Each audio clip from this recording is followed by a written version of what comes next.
Hi అండి అందరికీ. ఈరోజొచ్చేసి ah, day 7, day 7 zero to millionaire challenge day 7.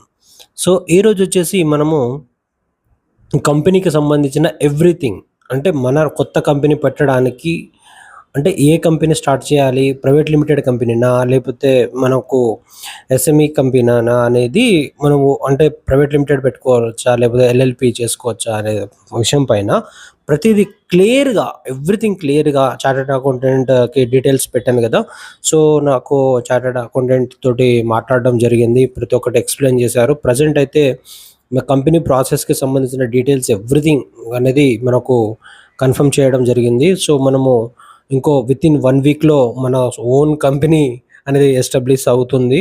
So, ఇంకా కొన్ని రోజుల్లో మనకు మన ఓన్ కంపెనీ అనేది స్టార్ట్ అవుతుంది.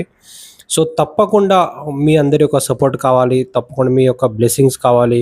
నేను పెట్టబోయే ఈ కంపెనీ సక్సెస్ అవ్వాలి. అంతే కాకుండా ఇంకా నన్ను ఫాలో అయ్యేవాళ్ళు జీరో టు మిలియనీర్ ఏ విధంగా అవుతున్నాను అనే విషయం పైన గూడా మీరు నన్ను ఫాలో అవుతున్నారు. సో, తప్పకుండా మీరు గూడా వన్ బై వన్ ఒక్కొక్క స్టెప్పు ముందుకెళ్ళాలి. అండ్ నన్ను ఫాలో అవుతున్న వాళ్ళు గూడా సో, నేను ఎలాంటి ప్రాసెస్, ఎలాంటి స్టెప్స్ తీసుకుంటున్నానో ఎవ్రీడే అనేది నేను ఈ వీడియోలో పెట్టడం అనేది జరుగుతుంది. సో, తప్పకుండా మీరు గూడా వన్ బై వన్ స్టెప్స్ అంటే మనం ఎప్పుడు స్టాండర్డ్ సాలరీతోటే మనం డిపెండ్ అయ్యి మన జీవితాన్ని ఒక మిషన్ లాగా కాకుండా, ఒక మిషన్ అనే ఒక నరకంలోకి కాకుండా మనము ఒక మిలియనీర్ అవ్వాలి. సో, ఎంత సంతోషంగుండాలి, మనకు ఎంత టైమ్ పీరియడ్ ఉంది. మనిషి జీవితం మళ్ళీ పుడతామో లేదో తెలియదు. సో, మన ఈ లైఫ్‌ని ఎంజాయ్ చేయాలి.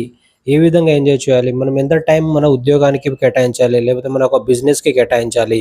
రిమైనింగ్ టైం మనం ఎలాంటి ప్లాన్స్ చేసుకోవాలి, మనం ఎక్కడికి వెళ్ళాలి, ఎలాంటి స్పిరిచువల్ ప్లేసెస్‌కి వెళ్ళాలి, ఎలాంటి టూర్స్ చేసుకోవాలి అనే దానిపైనే మనం ఎక్కువ ఫోకస్ చేయాలి. ఎందుకంటే మన ఉన్న జీవితంలోనే మనము అన్ని ఎట్లా యుటిలైజ్ చేశామో అనేది మనకు ప్రతి ఒక్కరికి అంటే ఉండాలి. అంటే మనల్ని మనం క్వెషన్ చేసుకోకూడదు. అరే! వెనుకకి తిరిగి చూస్తే ఇదేనా లైఫు? ఇంతేనా?